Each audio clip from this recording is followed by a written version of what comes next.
Kamusta guys? Ngayon lang ulit nakapag-vlog. Bali today change oil tayo kasi track day natin bukas, October 26. So, syempre, mas madalas ang change oil, dumi ng motor ko. Mas madalas ang change oil lalo pag pinanta-track mo yung bike. So, syempre, kay Automoto tayo pupunta.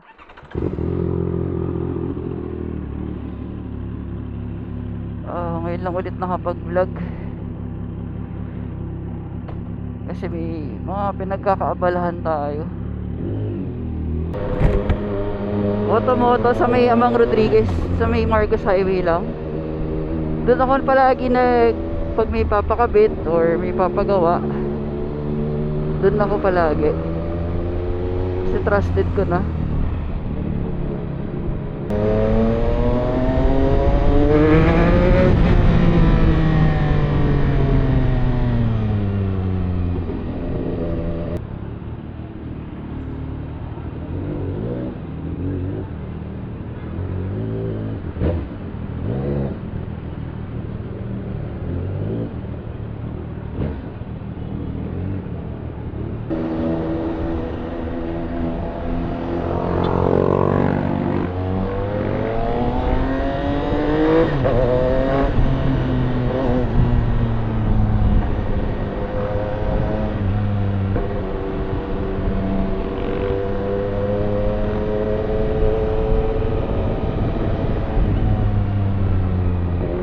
Ang init guys.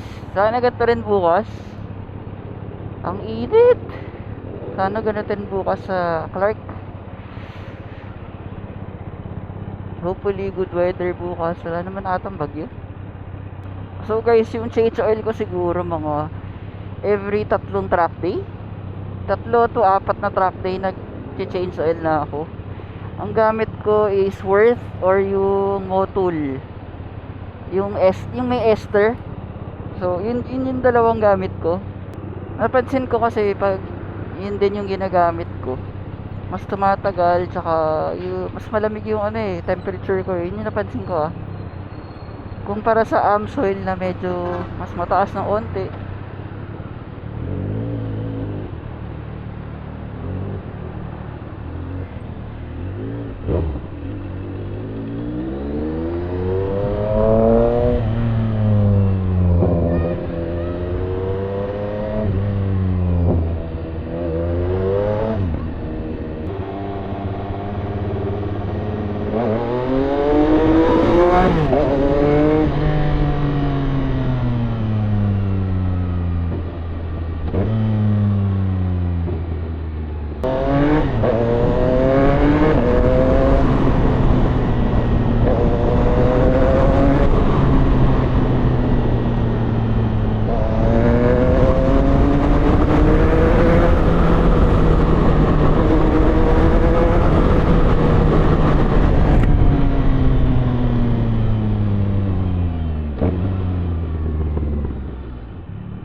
Grabe, traffic guys. Ang traffic.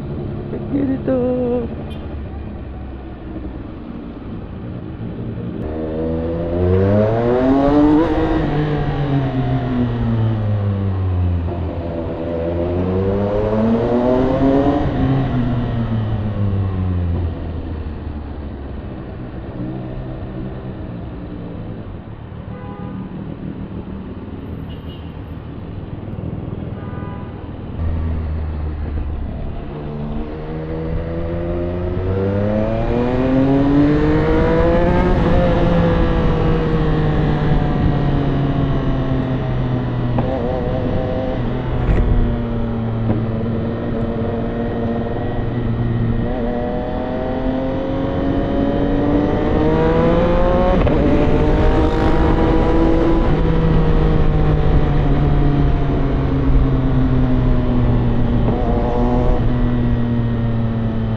So guys, ito yung gamit ko na oil. Worth 10W40. Bali 3.1 liters siya. Kapag kasama yung pagpalit oil filter din. Ito si Kuya Bon, siya palagi nag-change oil ng motor ko. Dito sa Automoto Sporting.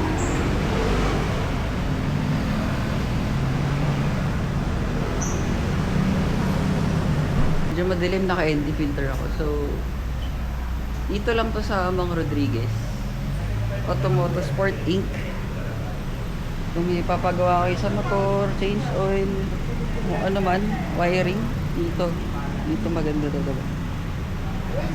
Trusted ko tong Automoto Sport.